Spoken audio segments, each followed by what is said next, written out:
ભીલડીથી ભીનમાલ પગપાળા યાત્રા સંઘનું આયોજન કરવામાં આવ્યું। ક્ષેમંકરી માતાજીની છઠ્ઠી પગપાળા યાત્રા સંઘમાં મોટી સંખ્યામાં ભાવિકો જોડાયા। વડાવડ ખાતે સોલંકી પરિવાર દ્વારા પગપાળા યાત્રા સંઘનું સ્વાગત કરી પૂજન અર્ચન કર્યું।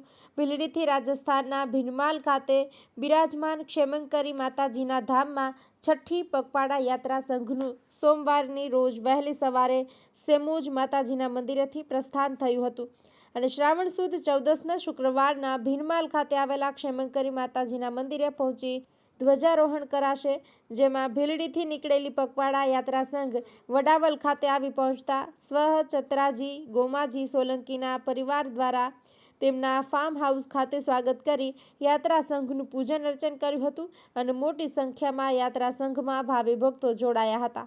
આ પગપાળા યાત્રા સંઘમાં સંઘપતિ તરીકેનો મનુભાઈ જોશી ભીલડી અને અજયકુમાર ગેલોત માલગઢે લાભ લીધો હતો, જ્યારે આ પગપાળા યાત્રા સંઘના આયોજનમાં રમેશભાઈ માળી વડાવડ, નીતેશભાઈ મહેતા મુંબઈ, કાંતિભાઈ મોદી અમદાવાદ, બળદેવભાઈ જોશી ભીલડી, હીરાલાલ માળી ડીસા, દિનેશભાઈ મોરખિયા સુરત, અશોકભાઈ માળી વાસણા અને ખીમાજી માળી વડાવલ દ્વારા ભારે જહેમત ઉઠાવી હતી।